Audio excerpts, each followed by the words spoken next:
Bom, primeiro eu agradeço aí de novo a presença de vocês, sobreviventes. Chegamos ao final do dia, todos vivos ou quase vivos, né?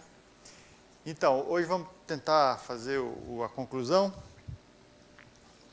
E uns 15 minutos antes, aí o nosso ilustre coautor aí, professor Nelson Maclão, vai falar um pouquinho. E vamos abrir a palavra para vocês também, fazerem sugestões, críticas, o que a gente pode melhorar. E a prova? Só vão sair, ali daqui a pouco vai fechar, só sai daqui depois da prova. Prova sem consulta. Tá bom, vamos lá. Então, um rápido resumo aí, né? Começamos apresentando o nosso problema de calcular a estrutura 3D de proteínas. Apresentamos a geometria de distâncias, foi o nosso primeiro modelo matemático. Falei um pouquinho da álgebra de Clifford, ou a álgebra geométrica. Essencialmente, o que a gente fez foi inventar um novo produto, né? E, bom, antes de falar, falei do modelo conforme, a vantagem de a gente ter objetos como esferas e círculos como objetos primitivos. Agora vamos juntar tudo, e aí é a álgebra de Clifford conforme, e vamos retornar onde nós paramos com um problema, né? Que é como representar as distâncias intervalares, aquelas distâncias que vêm da experiência e tem certeza, certo? Essa é a conclusão. Essa frase aqui, ó, vamos deixar também ela em mente, que ela vai ser fundamental. Não sei se já deu para perceber, mas hoje eu vou falar um pouquinho mais dela. Com a álgebra de Clifford conforme, a gente vai ter um ambiente onde nós vamos poder representar os objetos, por exemplo, as nossas esferas, e os operadores sobre esses objetos. Nós já falamos sobre os rotores, né? E isso vai ser esses dois objetos vão ser representados no mesmo ambiente. Bom, para colocar a álgebra de Clifford no modelo conforme, o que a gente vai ter que fazer é estender o que a gente fez lá para o R3, ao definir o novo produto, definir agora esse novo produto no R5. É isso que a gente vai fazer, tá? Então, nessa primeira parte aqui, ó, eu já falei sobre uma das vantagens da matemática, é representar de maneira compacta várias ideias, né? Se vocês pensarem um pouquinho, aqui estão os axiomas, quando a gente foi introduzir esse novo produto, o produto geométrico lá no R3, tá? Na verdade, de maneira compacta está aí, é aqui. E o que a gente tem que fazer é como é que a gente estende esse produto geométrico, que produz o bivetor, o trivetor e assim por diante, envolvendo os dois elementos E0 e E infinito do espaço conforme, certo?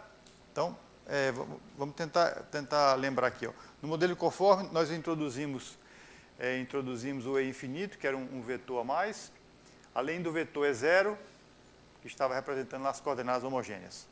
O que a gente vai fazer agora é definir o produto que nós apresentamos na aula passada, da álgebra de Clifford, onde nós devemos considerar também o que acontece, qual é o comportamento desses elementos de acordo com esse novo produto. Então, aqui eu estou apresentando de maneira axiomática, né? No nosso texto existe uma apresentação, digamos, mais didática. Aqui é de maneira compacta. Então, o que esses axiomas apresentam é como é que todos os elementos da minha base, o E0, o E1, o E2, o E3 e o E infinito, se comportam de acordo com esse novo produto. Bom,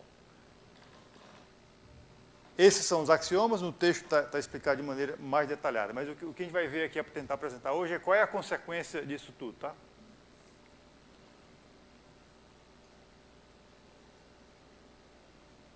Bom, nós tínhamos comentado também, quando apresentamos a álgebra de Clifford, que existe uma equação fundamental que relaciona o produto interno usual com o produto externo, né?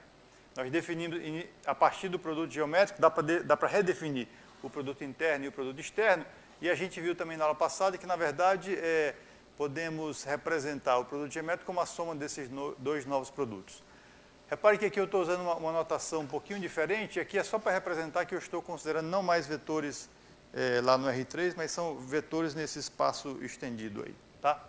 Bom, aqui são é exatamente o que a gente fez lá com a álgebra geométrica para o R3, agora considerando o nosso espaço maior.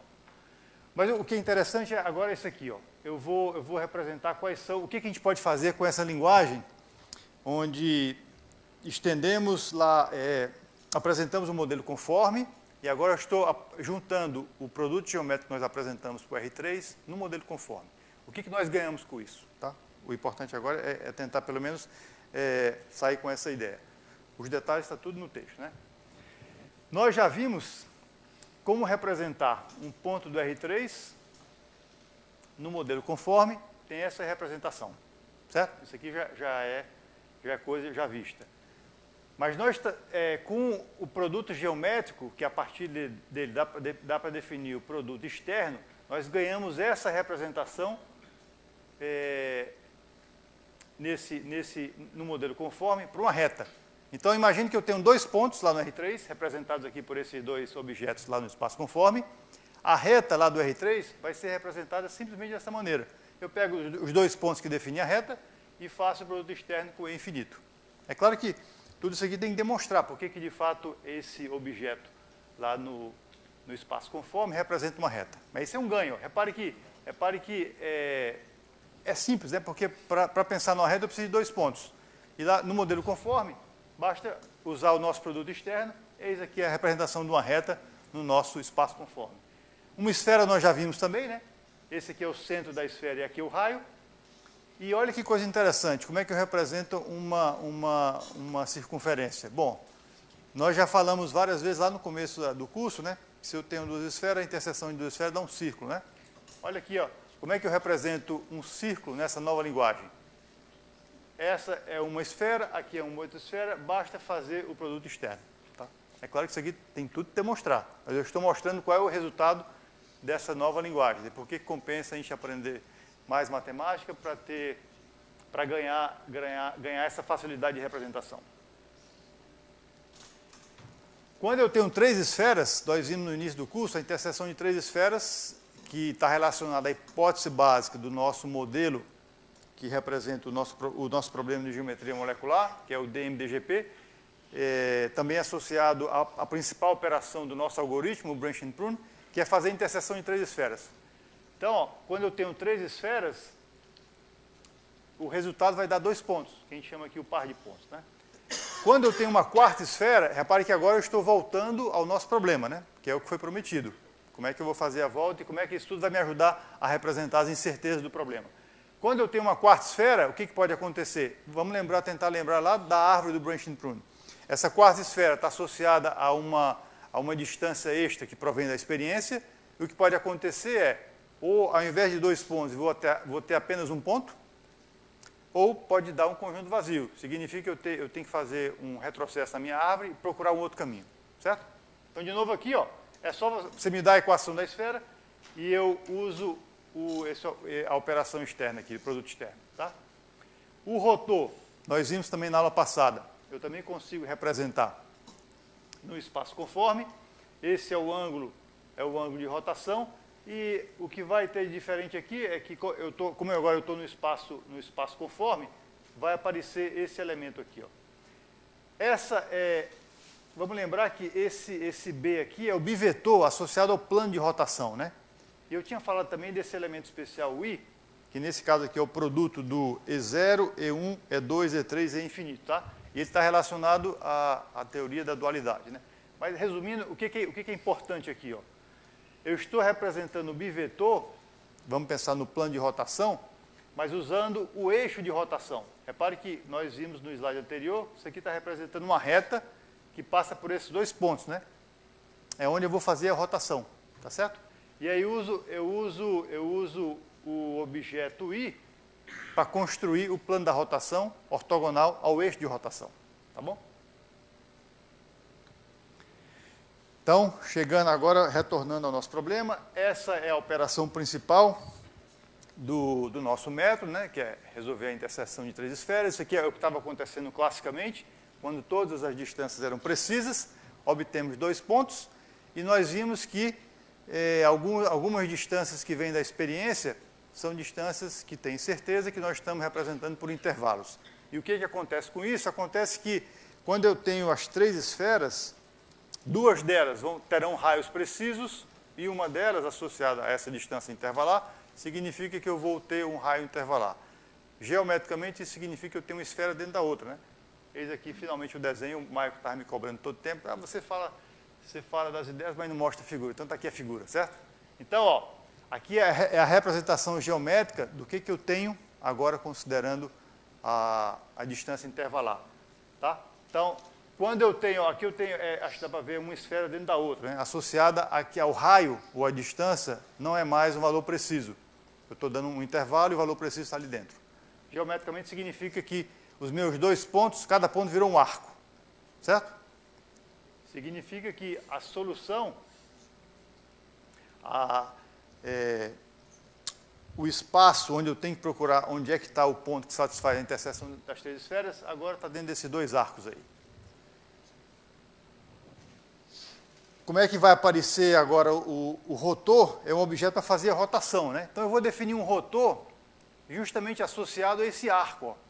O que eu vou fazer aqui? Uma coisa interessante é que, além, nós vimos lá no começo que nós vamos usar a informação que vem da geometria de proteínas, que é o seguinte: quando os átomos estão conectados, essa distância eu sei, que é o tamanho da ligação covalente, eu sei o ângulo plano, né, que está associado a 3 átomos ligados consecutivamente, e eu calculo o cosseno do ângulo diedral, porque, pela nossa hipótese, para cada 4 átomos consecutivos, eu tenho todas as distâncias. Estão lembrando daquela imagem, né? E eu posso fazer uma conta adicional, como consequência dessa hipótese, da principal hipótese que define o nosso problema, o DMDGP, que é o fato de, a cada 4 pontos consecutivos, eu tenho todas as distâncias. Nesse caso, a diferença é que a distância desse ponto para esse não é mais um valor preciso. Vamos representar como um intervalo. Tá? Esse ângulo, que vai estar associado a esse arco, vai ser o ângulo do rotor, da rotação, ele pode ser pré-computado também, né? Porque ele depende apenas dessas distâncias. Então, é mais um valor que eu posso pré-computar antes de começar o problema. É o nosso ângulo, o ângulo de rotação, que vai ser importante para definir o rotor. Vamos tentar resumir o que é importante daí. Bom, eis aqui a expressão do nosso rotor. Repare, esse aqui é o ângulo de variação entre 0 e o φi, que pode ser pré-computado. Eis aqui o nosso eixo de rotação. E com isso, o que eu consigo representar analiticamente? Eu consigo descrever analiticamente todos os pontos que pertencem àquele arco. E eu consigo fazer isso através dessa expressão. É claro que tem que fazer uma demonstração, isso está feito no texto. Então, qual é o significado dessa expressão? Essa expressão diz o seguinte, ó, esse ponto aqui, esse 0 está representando um arco da esquerda, vamos pensar assim, aqui é o arco da direita. Esse aqui é um ponto inicial do arco. Vamos imaginar que é o ponto associado quando o ângulo é 0. Aqui na figura é o seguinte, ó, vamos imaginar que nesse ponto aqui, é o ângulo de rotação vale 0, eu estou pegando esse ponto aqui, é aquele ponto que eu estou chamando de P0i, tá certo? Quando quando eu uso a distância associada ao limite superior, eu estou nesse ponto aqui. Então, o que essa expressão diz? Ó, me dê o ponto inicial associado à distância de menor valor, aplique o rotor e eu gero todos os pontos do arco. É isso. O que essa expressão quer dizer é isso. Em termos geométricos, eu estou descrevendo para cada valor de ângulo aqui, ó, eu descrevo todos esses pontos, aplicando o rotor. Tá? Para tentar ilustrar um pouco essas ideias e vocês terem uma noção melhor do que a gente está fazendo e qual é a consequência de toda essa parafernália, vamos pegar um exemplo bem simples e vamos aplicar essa nova teoria e ver o que acontece. Tá? Então, estou pegando aqui uma matriz de distâncias, ela é simétrica, né? Então, eu estou pegando só a parte de cima. Vejam que aqui eu estou colocando só as distâncias mínimas necessárias para poder representar o meu espaço de busca. Agora, não será mais representado por uma árvore binária, porque eu tenho distâncias intervalares. Então, essas são as distâncias mínimas necessárias para eu poder pensar num problema como um problema, agora, não mais exatamente só discreto, mas um discreto contínuo, né? Vai ficar claro daqui a pouco. Tá? É um problema bem pequeno, nós podemos, por conta das distâncias entre os 3 primeiros átomos, os 3 primeiros pontos podem ser bem definidos. Isso já significa que nós estamos evitando soluções através de rotações e translações, que são soluções, digamos, similares. Então, usando essa informação, eu consigo determinar os 3 primeiros pontos. Como é que a gente vai calcular agora o 4º ponto? Se eu tivesse uma distância precisa, eu faria a interseção das 3 esferas, obtendo 2 pontos, né? Agora eu tenho que pensar que eu tenho um arco. Esse valor aqui, ó, está associado ao ângulo de rotação, que também pode ser pré-computado, baseado nas distâncias que eu tenho. Está aqui a expressão do rotor, que vai definir os pontos em cada arco. Eis aqui o eixo de rotação, ó. Como eu quero obter a posição do x4, eu vou usar os 2 anteriores, né, que definem o eixo de rotação. E fazendo essas contas, quem faz essas contas, lá nesse espaço maior, é o computador, né? Dá para fazer no braço também, mas vai ser muito mais fácil. Você pede, como você já tem as regras, você constrói um código e o computador que faz essas contas. Depois de fazer essas contas, eu estou lá nesse espaço maior. Como eu tinha falado com vocês, eu quero, no final, retornar para o R3. Eu quero dar posições no R3. Então, depois de realizadas as contas, eu ignoro as coordenadas dos vetores extras, do E0 e do E infinito, e eu tenho aqui, ó, o meu resultado no R3. Desculpa, aqui eu ainda estou lá no espaço conforme, né? Repare que está aparecendo aqui o E infinito. Então, ó, fazendo essas contas para aquela matriz de distância, eis aqui a expressão do nosso rotor, tá? Para essa variação. Agora sim vai aparecer o que eu acabei de falar. Então, pegando um dos pontos de cada arco, esse ponto aqui está associado à distância de menor valor. E esse ponto é a distância de maior valor. Para exemplificar, vamos pegar só essa expressão, ó, eis aqui as coordenadas descritas analiticamente de todos os pontos no arco. Agora eu voltei para o R3, para o nosso mundo clássico. Tá? Então, para cada valor de lambda 4 dentro desse intervalo, eu consigo descrever todos os pontos daquele arco. Agora eu voltei para o nosso mundo clássico. Certo? Para ilustrar, para não pensar só naquela linguagem algébrica um pouco estranha. E agora, vamos pensar no próximo átomo, né, no X5. O que a gente viu foi o seguinte, o que a gente acabou de ver, né? Eu fixo um ponto aqui desse arco, esse ponto associado à distância de menor valor, e eu uso o rotor para descrever todos esses pontos. Foi o que eu acabei de mostrar. E eis aqui a descrição de todos os pontos. Faz o lambda variar nesse intervalo, eu tenho todos os pontos do arco. Certo? Isso pode ser generalizado para todos os pontos, desde que eu fixe um ponto anterior. Vou pensar agora nos pontos que estão nesse arco aqui, ó, associado ao X5. Com quem já viu, eu preciso fixar um ponto aqui no arco anterior. Não é isso? Mas só se, como eu quero descrever todos os pontos de cada arco, eu quero evitar aquela ideia inicial, que era para fazer uma discretização dos arcos, né? Então, eu tinha comentado que a ideia inicial de como tratar essas distâncias intervalares era você selecionar pontos aqui, fazer uma amostra de pontos nesse arco, né? Só que o problema era, bom, para cada ponto aqui, se eu tiver mais uma distância intervalar, eu vou gerar mais um arco para cada ponto escolhido. Então, dá para perceber que o espaço de busca cresce exponencialmente. O que a gente quer evitar, usando agora a álgebra de Clifford, é tratar esses pontos aqui de maneira contínua. Na verdade, o que eu estou tentando fazer agora? É juntar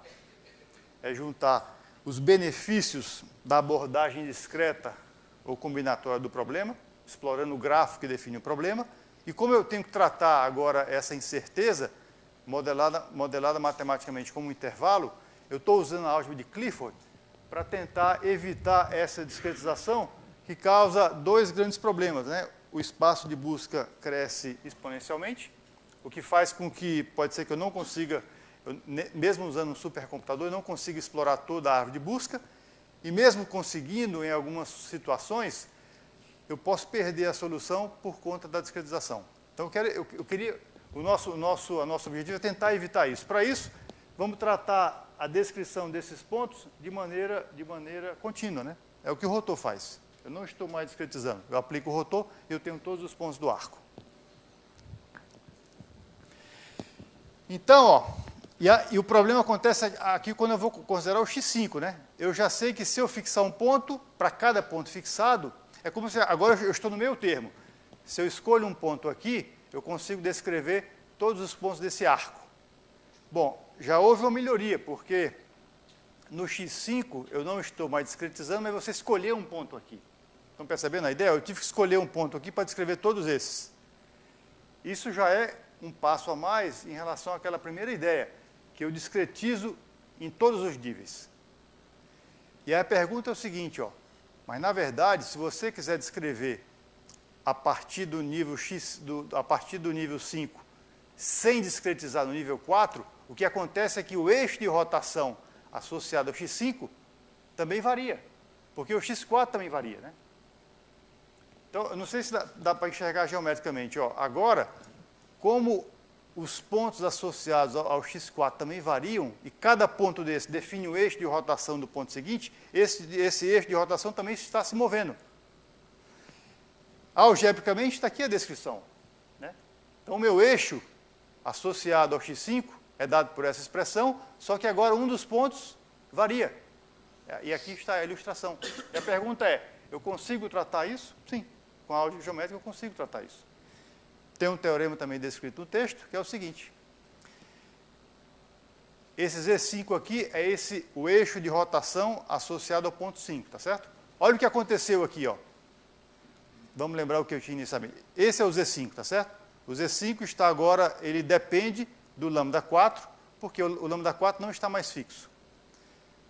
A mágica aqui é o seguinte, ó, eu posso fixar um dos pontos e eu transfiro essa variação do x4 para o rotor. Então, o rotor do x4 vai me descrever como é que o eixo de rotação do x5 se move. Eu estou fazendo uma interpretação, é claro que isso tem uma conta por trás, a demonstração está no texto. Mas o que é interessante, o que é bonito de ver aqui é o seguinte, ó, eu posso agora fixar um ponto e o trabalho de rotação, quem vai fazer é o R4, é o rotor. Certo? E aí, claro, o R5, que vai fazer a descrição dos pontos no x5, vai ser dada pelo rotor 5.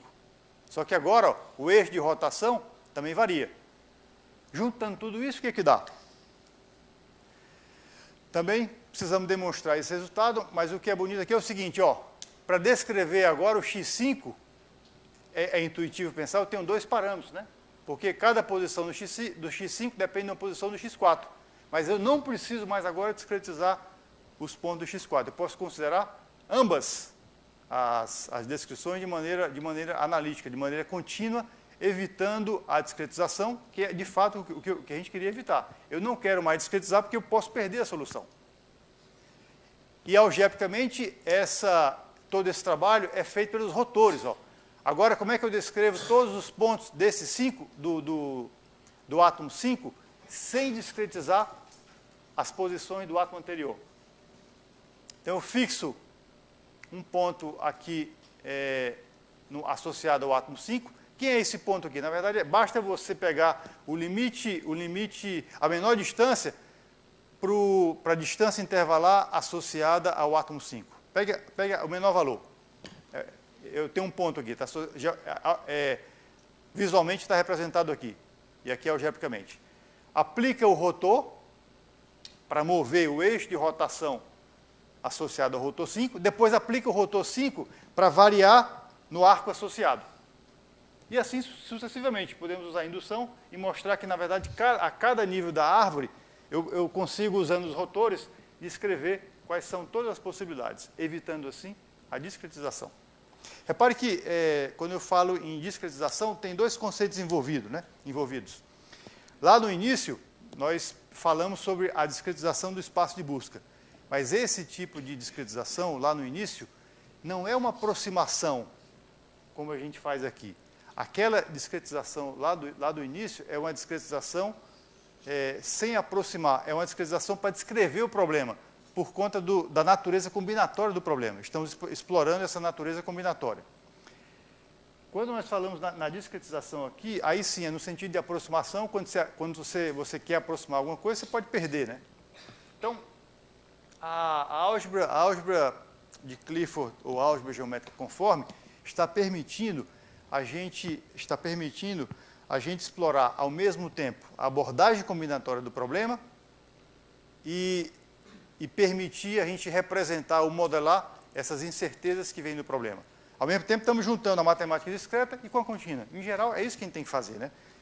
Então, para tentar enfrentar um problema real, se você eu só gosto de estudar matemática determinística, ou matemática discreta. Bom, aí tudo bem, tem espaço para isso, porque existem problemas próprios dentro da matemática. Mas se você quer resolver problema, você tem que ter a mente aberta para aprender várias coisas, porque o problema não respeita a fronteira. O problema pode precisar de probabilidade, pode precisar de matemática discreta, matemática contínua e assim por diante. E o que a gente está vendo aqui é que a álgebra de Clifford está permitindo a gente incorporar na nossa abordagem combinatória essas incertezas relacionadas a aspectos contínuos do problema. Certo? E aqui, para mostrar, de novo, o computador vai fazer essas contas nesse ambiente mais robusto, né? Mas, no final das contas, de novo, que a gente quer voltar para o R3. Basta ignorar as coordenadas do E0 e do infinito e apresentar e retornar ao mundo lá do R3. Eis aqui, por exemplo, a descrição só da primeira coordenada lá do átomo 5 em um dos arcos. Agora, dependendo de 2 parâmetros só. Então, essa expressão matemática, só envolvendo seno e cosseno, é que descreve todas as posições lá do átomo 5, sem discretizar as posições para o átomo X4. Certo? Aqui virou mundo real para a gente, né? Tá bom? Então, e a mesma ideia, com essa mesma ideia, eu posso continuar a minha descida pela árvore sem discretizar. Uma observação natural é o seguinte: tudo bem, você conseguiu fazer isso, mas a expressão pode crescer enormemente. Sim, pode, né? Bom, estamos trabalhando justamente como é que a gente pode representar essa expressão de uma maneira eficiente. Como está descrito no texto, esse último capítulo do texto, que está associado à aula de hoje, são problemas que nós estamos enfrentando agora, são temas de pesquisa, né? Um resultado interessante é que a gente já consegue definir um caminho pela árvore sem fazer a discretização. O que a gente não consegue fazer ainda, é o que a gente está tentando trabalhar, é o que a gente está fazendo no momento, é como é que eu uso informações extras, que vêm da experiência, para fazer cortes nesses arcos. É como se eu fizesse a poda no nosso algoritmo e, ao mesmo tempo, controlar o que acontece com essas novas posições. Esse é o problema que a gente está tentando lidar no começo. Aqui eu vou apresentar uma figura para tentar mostrar exatamente de maneira visual o que eu acabei de falar. Vamos tentar entender essa figura aqui. O que essa figura quer dizer? Eu estou lá no nível 6, estou querendo determinar a posição do átomo X6. Eu tenho a distância do 6 para o quarto átomo associado a uma esfera. Para a distância do 6 para o 5 e do 6 para o 4, estão associados às ligações covalentes ou aos ângulos planos, são valores precisos. Tá? Então, eu tenho 2 esferas. Bom, a primeira esfera aqui, centrada no ponto 4 com um raio preciso, e eu peguei a esfera 5, 6, fazendo a interseção dessas 2 esferas, dá um círculo. Então, esse círculo aqui é onde o átomo 6 está. Isso aqui estou já quase no final aí da aula, depois vamos fazer algumas observações. Então, para a gente tentar fechar, é fundamental que vocês tentem entender o que eu estou fazendo aqui, o que significa esse desenho aí. Tá? Então, isso aqui vai resumir tudo o que a gente conseguiu fazer e quais são as dificuldades que nós estamos enfrentando agora. Né? Então, a cada nível da minha árvore, eu tenho as 3 esferas. Pelo menos, posso ter outras esferas associadas aos dados do problema. Então, a cada nível eu tenho sempre 3 esferas. 2 delas com raios precisos, que eu estou representando aqui, nesse caso a esfera 4, 6 e a esfera 5, 6, cuja interseção dá um círculo. Então, na verdade, vocês podem imaginar que eu tenho uma talvez o Maico possa mostrar, não sei se vai ser fácil, Maico, mostrar aquele desenho. Na verdade, o que a gente tem é uma coleção de círculos conectados, né? Só que esses círculos se movem, é como se fosse braço de um robô. Então, nesse círculo aqui, eu tenho as possíveis posições para o átomo X6, e aí eu tenho uma esfera que está associada a uma distância intervalar, que, portanto, tem um raio intervalar. E aí, ó, nesse desenho aqui, eu estou fazendo a interseção dessa casca esférica, porque eu tenho um raio intervalar, com o meu círculo, gerando dois arcos. Tá? Ou seja, essa aqui é uma outra maneira de representar essa situação aqui, né? Certo? Quando eu tenho todas as distâncias precisas, esses dois arcos virariam apenas um ponto, né? Como eu tenho uma distância intervalar, eu tenho dois arcos, tá? É o que a gente teria aqui, ó. Só que aqui eu estou representando agora no R3. Vamos tentar tirar alguma possível dúvida dessa figura aí, porque aí o que eu vou mostrar na próxima figura é qual é o problema que a gente está tratando e o que a gente conseguiu fazer. Vamos lá, aberto para dúvidas. Alguma dúvida sobre essa figura aí? A pergunta, aqueles dois são níveis da esfera acima do centro dela. Não, é melhor você falar em cores. Onde é que você está? Porque é mais fácil. As duas pretas. Ok. As duas pretas é uma esfera dentro da outra, porque eu tenho o raio dela intervalar.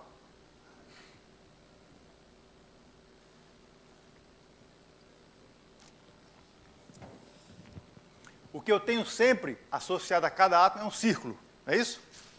Que se move. Aí eu congelei o movimento para poder ilustrar, né? Então, para cada átomo eu tenho um círculo.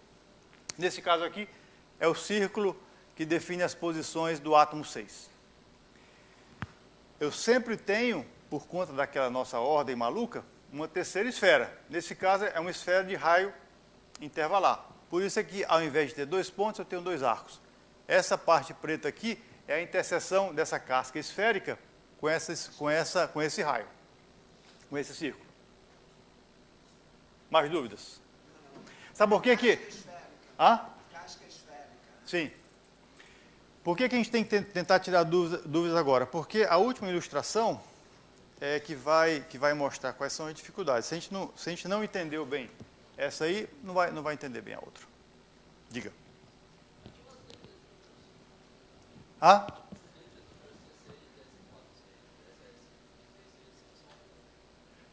Bom, aqui é só uma notação, né? Esse S é de sphere em inglês, e aqui é centrada no ponto 4 e tem raio, o raio é a distância entre o 4 e 6. A outra esfera que não está representada aí é a S56, que está centrada no ponto 5, com distância de 5 a 6. O que eu estou representando é a interseção dessas duas esferas, que dá esse círculo em vermelho. Como esse círculo está associado às posições do X6, eu chamei de C6. É só uma anotação para a gente lembrar o que a gente está fazendo, né? Hã? SS, porque é de inglês, spherical shell, é uma casca esférica, porque é uma esfera dentro da outra. É uma anotação, tá bom? E aqui, ó, de novo, ela está centrada no ponto 3 e a distância é de 3 a 6. Lembra daquela figura maluca? Todas as distâncias I-1I e I-2I são precisas, que está dando essa esfera e a esfera 5, 6. E algumas distâncias I-3I, nesse caso aqui, ó, 3, 6, como ela pode estar associada a uma distância intervalar, que no nosso problema está associada a uma distância entre dois átomos de hidrogênio, que é detectada pelo experimento, que é uma distância imprecisa. Tá? Mais perguntas? Vamos lá. Mais dúvidas? Diga. Vamos lá. No caso anterior... não, acho que tem que voltar muito. Bom, isso. Tá bom. Isso, está aqui, ó. Se você esquecer essa linha preta, é a esfera que está de dentro ou de fora. Eu vou ter dois pontos só. Isso. Certo. Segura essa aí, porque a próxima figura é justamente o que acontece quando eu tenho uma distância extra. Mas vamos tentar entender primeiro antes da distância extra. O que a gente no nosso problema, eu estou admitindo que sempre existem 3 esferas. Isso é possível por conta daquela ordem que nós criamos na proteína, né? Por conta da realidade, uma das esferas tem raio impreciso. É o que está representado aqui. Isso sempre vai acontecer. Como a proteína é uma molécula enrolada, eu posso ter esferas extras associadas a distâncias que foram detectadas pela experiência. Então, nessa situação, eu vou ter uma quarta esfera, na verdade vai ser uma casca esférica, porque a distância não é precisa, e eu quero ver o que acontece. Na verdade, a próxima figura vai mostrar isso. E o nosso problema é como é que a gente descreve matematicamente o que acontece com essa quarta esfera. Esse é o problema que a gente está enfrentando. Tá? Posso passar para outra figura? Mais alguma dúvida? Bom, tentem imaginar na cabeça, antes de eu mostrar a figura, o que vai acontecer. O que eu vou imaginar agora é que eu tenho uma distância intervalar extra, que vai funcionar lá no nosso algoritmo como uma poda, né? Eu vou descartar parte do meu espaço de busca. Então, no R3, o que vai acontecer é isso aqui, ó. Pronto, está aí.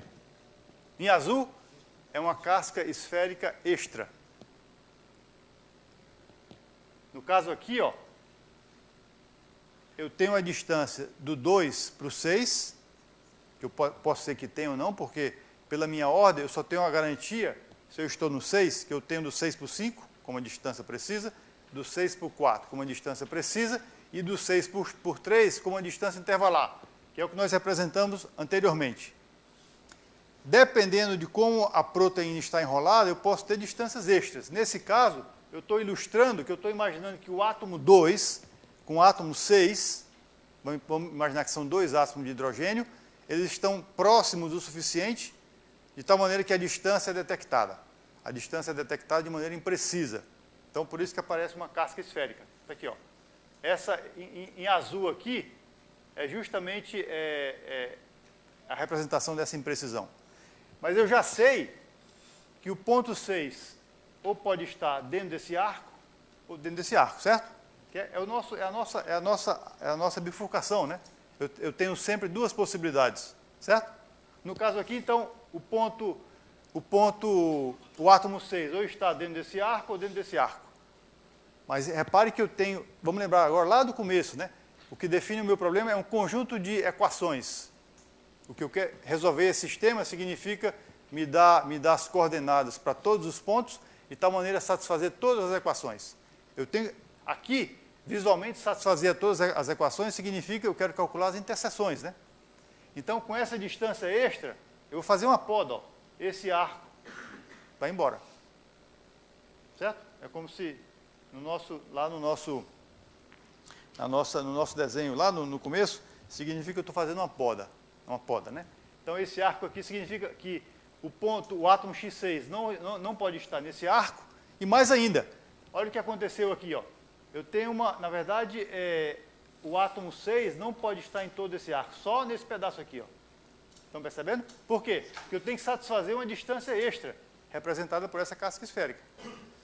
Então, o átomo 6 só pode estar nesse pedaço aqui, ó. Se eu tiver mais informação, eu teria uma nova casca esférica, e eu queria saber se existe interseção dessa nova casca esférica com esse pedaço de arco aqui. Se eu tivesse mais uma casca esférica, cuja interseção fosse vazia, significa o quê? Eu vou ter que descartar esses 2 arcos, retornar na minha árvore, procurar um novo caminho. Certo? Bom, qual é o problema disso, né? Aqui estamos representando a dificuldade e o que acontece visualmente, mas o que a gente quer é determinar posições. Essa situação nós conseguimos representar usando a álgebra de Clifford, fazendo as contas e representar quais são as possibilidades de posições, né? Se a coisa estivesse congelada assim, daria para resolver. Qual é o problema? O problema é que, se eu estiver no nível mais avançado da minha busca, digamos que lá no átomo 10, e vamos supor que o átomo 10 está conectado com 5, representando uma distância extra. O átomo 5 se move, não é isso? Se ele se move, significa que essa casca esférica ela está se movendo. E o que nós não sabemos fazer é como é que a gente descreve esse movimento, e esse movimento está associado a descobrir quais são as possibilidades de posições para o átomo que a gente está tentando calcular. Esse é o problema que a gente não consegue ainda resolver. Estamos exatamente nesse ponto, como é que a gente faz a descrição matemática. Com a descrição matemática, a gente usa o nosso espaço conforme para fazer as contas e retornar quais são as possíveis posições para cada ponto. Tá? É exatamente nesse ponto que nós estamos brigando aí com o problema. Dúvidas sobre isso? Vai dar para mostrar, Maicon? Beleza, então daqui a pouco, se você quiser ir montando lá enquanto... Bom, enquanto o Maicon vai mostrar um desenho bem bonitinho aí, eu vou só falar, essas referências estão no texto, mas deixa eu só destacar algumas referências chaves aqui, né? Esse artigo aqui do Dress e do Havel foi o primeiro artigo que conectou a geometria de distâncias com a álgebra de Clifford, né? Mas sem usar o espaço conforme. A utilização do espaço conforme foi produto nosso aqui. E nesse artigo foi a primeira vez que o modelo conforme, a álgebra geométrica conforme foi apresentada pelo Harkness, que é um físico americano, responsável pelo ressurgimento aí da álgebra de Clifford. Lembra aquele desenho que eu mostrei que no final do século XIX, né, o cálculo vetorial foi apresentado e, de certa forma, o trabalho do Clifford foi esquecido, né? Então, o David Harkness, na segunda metade do século XX, gastou muita energia para resgatar tudo que o Clifford fez. Isso na parte de física, né? Eu tinha comentado também que na parte de computação tem uma grande possibilidade de problemas que podem tirar vantagens dessa nova linguagem, a álgebra geométrica conforme, né? Que mais? Temos alguns artigos aqui nossos. Bom, um artigo que a gente pode destacar, que ganhou um prêmio, né? Foi publicado na Science Review, que descreve aí a geometria de distância com várias aplicações. E... Isso é uma maneira, digamos, elegante, quando você está apresentando, em geral você não coloca seu nome, você bota só a coisa abreviada, né? E é bom quando alguém fala, né? Bom, aí uma outra coisa importante, o Marco vai falar um pouquinho mais sobre isso. Bom, aqui é uma colaboração com o grupo lá do Instituto Pasteur de Paris, né, que eles trabalham com os dados, trabalham com um problema real, e eles, felizmente, depois de algumas conversas, acreditaram na possibilidade de a gente apresentar uma nova abordagem pelo problema, né?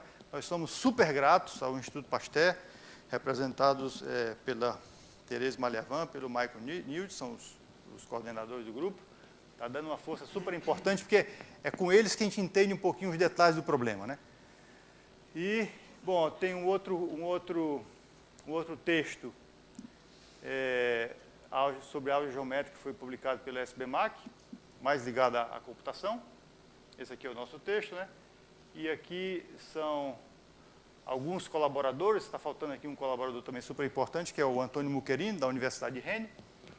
O Léo Liberti é outro colaborador importante, tanto o Léo Liberti quanto o Antônio Muccherini são italianos. O Léo Liberti trabalha na École Polytechnique. Essa é a Thérèse Maliavin, que eu falei, do Instituto Pasteur. E os nossos dois aqui, bravos jovens aí do grupo. E, claro, a gente agradece aí os órgãos, as agências financiadoras, torcendo para que elas não desapareçam, né, nesse momento complicado do Brasil. E, pessoal, estamos à disposição de vocês para entrar em contato, para receber críticas aí, e, claro, vamos ter erros nos textos para a gente melhorar. Já vamos começar a iniciar a preparação da segunda edição, talvez com a resolução dos exercícios, né? Correção de erros. Então, por favor, mandem para a gente qualquer sugestão ou erro para a gente melhorar essa segunda edição. Vocês têm aí os nossos contatos, estamos à disposição de vocês, e hoje até o final do dia. E, em nome de todos os autores aí do texto, agradecemos, ficamos muito contentes com a plateia, até bastante razoável para o último dia aí do colóquio, né? E aí eu vou passar a palavra agora para o Nelson Maculan e depois para os outros dois coautores. Bom dia, boa tarde. Ah, Maculan, aqui é o microfone, ó. E aí você não precisa forçar a garganta aí. Bom, antes de mais nada, agradecer aqui a presença de todos os colegas, jovens colegas, futuros colegas, não é isso? Está certo, né? Eu já tenho 74 anos, estou velho colega mesmo, né? E o interesse, eu queria mais ou menos contar, esse trabalho tem quase 20 anos, está certo? Parece que foi feito ontem, né? Quer dizer, veja assim, uma coincidência muito grande, Carlile foi meu estudante de doutorado, sempre na frente do mestre, né? Porque é normal.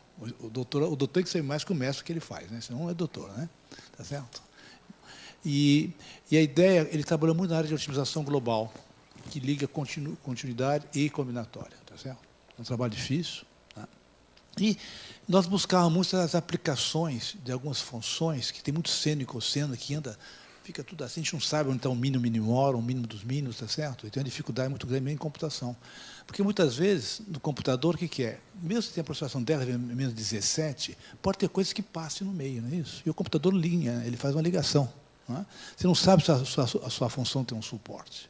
Então, para enumerar e ter certeza que naquele intervalo não há nenhum valor menor que estão pensando, então tem que ter uma função suporte para fazer essas coisas. Então, dá um trabalho fazer essa enumeração. Ele fez um trabalho disso. Então, na ideia, eu falei, vamos conversar com o pessoal da teoria lá da química, química molecular, pessoal, meus amigos lá. Ele foi ver uma pessoa, começou a ter uma ideia. Teve um estudo de física também, como na área da computação quântica, e fomos à biofísica também. E o Carlile teve a possibilidade de fazer curso também na biofísica, né? Eu, por exemplo, eu vejo aquela parte biológica e assim, eu esqueço, né? Acho bonito, mas não esqueço. E ele trabalhou nessas coisas. Então, há um desenvolvimento, né, muito grande. Quer dizer, uma coisa que começou hoje, foi até o doutorado dele, continuou a publicar. E tivemos a sorte, o Libero foi meu pós-doc, foi professor em Milão. Né? Aí juntou o Léo, depois o Michael veio trabalhar com a gente também, tá certo? Depois o Rafael. Então, é toda uma equipe, é todo um grupo que trabalha. Não existe mais fazer pesquisa sozinho, tá certo? Então, o interesse desse curso, eu acho que começa simples e chega complicado. Porque tem os lambdas aí, né? Pensar que tem um monte de lambdas. Cada vez que desce, tem 4, 5, 6 lambdas, não é isso? Não é isso? Vai atrapalhando. Então, é isso que é o interessante desse tipo de disciplina, né? E eu gostei muito da presença da juventude aí, com vontade de aprender as coisas com a gente. Aprender não, ninguém aprende, a gente estuda junto. Eu não formo ninguém, né? Quem forma é a vida, né? Eu formei um aluno, ninguém forma ninguém. A gente faz essa maneira de dizer que nós formamos alguém, não, isso não existe. Né? As pessoas passam conosco, atrapalham, a gente ajuda pelo exemplo físico, né? Mas é muito importante o trabalho social na universidade, o pessoal que fica, que trabalha, que ouve, muitos estudantes, tá certo? Que achei importante. Né? Eu acho que isso que dá valor. E vocês têm uma sorte que vem a gente do Brasil todo aqui, né? Isso é importante, quer dizer, nós estamos aqui no Rio de Janeiro. Né? E isso eu gostei muito, acho que foi uma experiência boa, né? Meus colegas aqui, Rafael e Michael, são importantes, tem 4 gerações já aqui, tá certo? E a vantagem é que aqui tem engenharia, matemática, física, química. Nós participamos, por exemplo, do Instituto do Milênio, que é do NCT, da física, com o Luiz Davidovich, que hoje é o presidente da Academia Brasileira de Ciências, e o nosso grupo, somos 3 ou 4, conversando, fizemos computação quântica, impressionante, quer dizer, a própria computação do Brasil não teve interesse em trabalhar em computação quântica, e nós que entramos na área muito mais teórica nessa área, né? Foi interessante. E foi também um trabalho que está ligado a essas coisas todas também que estão aqui, porque tem uma parte geométrica importante. E essa aula, usar a aula de geometria, eu aprendi muito, né? Porque eu também... Né? A gente eu sou uma área de geração combinatória há muitos anos, tudo isso. No entanto, essa parte foi graças ao trabalho dos colegas aqui que me fizeram, né? Depois de velho ainda, né? Tentar empurrar um pouco para frente as travas. Né? Eu também estou à disposição da UFRJ, né? E também eu viajo muito em outros lugares do planeta, né? Para que vocês tivessem... É fácil achar meu e-mail, hein? Tá certo? É maculan@cos.ufrj.br. Está no texto. Mas o erro que não está no livro, devia estar no livro. Ah, não? Não está. Não existe nosso. Acho que devia estar assim, colocar mais ou menos, né? Mas é fácil achar. Eu estou na FJ, sou professor emérito lá, fui reitor, então é fácil achar meu nome, meu endereço, tá certo? Então, antes de mais nada, passar para os colegas que querem falar também, né? É agradecer muito que sem vocês não existe professor, né? Tá certo? Isso é importante. Nem pesquisador. Tá certo? Então, eu sempre digo que nós temos sempre que agradecer aos nossos estudantes, né, homens e mulheres, que venham trabalhar conosco, porque sem vocês não há pesquisa, não há avanço da sociedade, não há avanço dos conhecimentos, não for a juventude que nos empurre para a frente. Tá? Muito obrigado por estar aqui presente. Eu fiquei impressionado com o número de pessoas que vieram aqui, mesmo hoje, né? Porque hoje, o último dia, o pessoal quer conhecer o Rio, mas a chuva até ajudou a gente, o pessoal ficar um pouco mais aqui. Tá? Então, muito obrigado, e eu passo a palavra ao nosso... O Marco vai mostrar o Marco quer mostrar alguma coisa para vocês. Pode? Vai lá. Só para ilustrar o que o Carlinhos havia falado anteriormente, aqui a esfera vermelha representa a esfera de centro 5 e a distância do átomo 5 para o 6. Tudo bem? Então está centrada no átomo 5 e o raio é a distância conhecida do 5 para o 6. O círculo azul é a interseção da esfera de centro 5, raio distância 5 para o 6, com a esfera de centro 4, distância do 4 para o átomo 6. E aí, quando você tiver a interseção dessas duas esferas, você vai ter esse círculo azul. E o círculo preto é a interseção entre as esferas de centro 3 e raio distância 3 para o 6, e a esfera de raio 5, com a distância do átomo 5 para o 6. Tudo bem?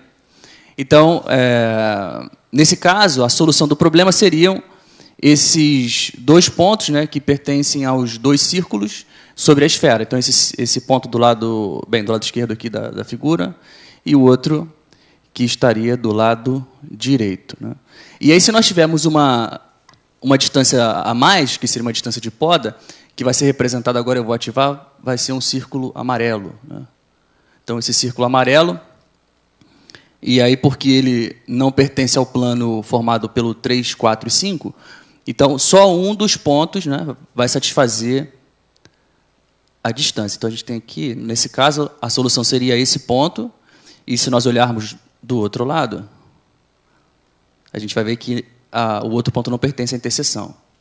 Agora, vamos colocar aquela hipótese adicional de que as distâncias do 3 para o 6 e do 1 para o 6 não são exatas, então a gente tem intervalos. Então, a gente teria, nesse caso, por exemplo, se eu aumentar aqui está representando a precisão. Né? Então, ao invés de ter um único círculo preto, nós teríamos uma região que vai desde o círculo pontilhado até o círculo linha contínua preto. Então, nesse caso, a solução, por exemplo, poderia fazer parte da solução, essa região aqui do círculo azul, que vai desde o pontilhado até o preto. E aí o problema fica cada vez mais complicado, porque agora a gente pode também, o círculo amarelo pode não ser preciso. Né? Então, ao invés de um círculo amarelo, a gente passa a ter uma região amarela. Né? A região é essa daqui. Né? Então, agora tem que estar entre as duas regiões. Né? Tem que pertencer à região definida pelos círculos pretos, pelos círculos amarelos e pertencer ao círculo azul. Né? Então, desse lado de cá, por exemplo, a gente vê que não tem solução porque não tem parte do azul que pertença às duas regiões simultaneamente. Pelo outro lado, nós observamos aqui. Pronto, aqui a gente já consegue ver que essa região do azul pertence simultaneamente obviamente pertence à esfera e pertence à região definida pelos círculos pretos e também pelos círculos amarelos. Então, a solução, o conjunto de solução nesse caso é esse pedaço aqui de arco. Né? Agora, um dos complicadores é que isso tudo se move. Né? Então, quando eu mexo no círculo 4, talvez fique mais fácil de ver aqui, você começa a ver que o círculo amarelo se move sobre a esfera amarela, sobre a esfera vermelha. Né? O meu computador não está querendo computar. Pronto. Aqui, ó. Já dá para ver que a representação do amarelo ficou bem menor do que a inicial, né? E esse é o nosso desafio agora matemático, né? Como representar, ou pelo menos parametrizar essa região de interseção, né? O desafio atualmente é esse. Beleza, então vou chamar agora os 4 autores, pedir agradecer vocês, e quem tiver, ainda temos aí mais 5 minutos de dúvidas, sugestões, críticas, o que gostaram, o que não gostaram, está aberto para vocês agora. Rafael, vai lá, senta ali. Rafael, senta ali. Do outro lado. Rafael, vai ali. Vai. Fica aí mais novinho aí. Vamos revezar para dividir aqui a idade, né? Vamos lá, sugestões, críticas. Está aberto para vocês. Temos 5 minutinhos para vocês aí. Entenderam tudo? Quem que é o microfone? Ali, está ali.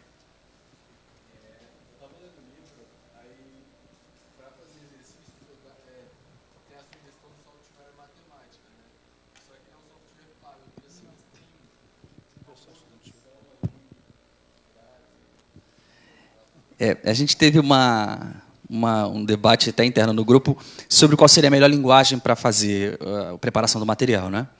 O matemática tem alguma certa vantagem, uma delas é essa, de você conseguir, num único documento, por exemplo, ter essa interface gráfica com esses sliders, mas tem um empecilho que ele é pago, né? Havia a possibilidade de nós usarmos a licença aqui do IMPA, mas aí nós fomos tomados pelo sucesso, né? Porque tem 20 computadores, tem bem mais de 20 pessoas aqui, então já impossibilitava, né? Mas a próxima versão do livro a gente vai fazer numa linguagem aberta, Octave ou Python, para poder facilitar o acesso de pessoas que não têm licença. Mas, sem dúvida alguma, é um debate interno que a gente teve e para a próxima versão vai ser nessa direção. Mais alguém? Diga lá.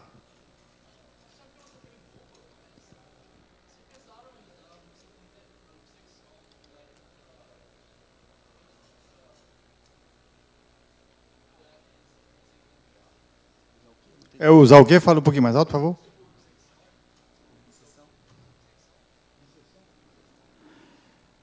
Bom, no final, o que a gente quer fazer é uma interseção, né? Bom,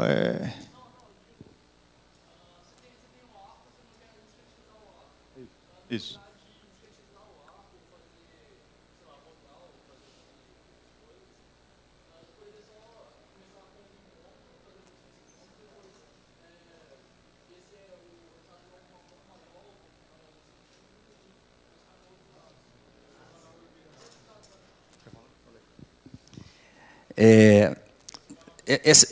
A ideia de bisseção para procurar uma solução viável, né? O problema é que, no caso específico da bisseção, você supõe que o resto das coisas estão todas paradas e você conseguiria só variando uma daquelas variáveis, né, fazer uma bisseção.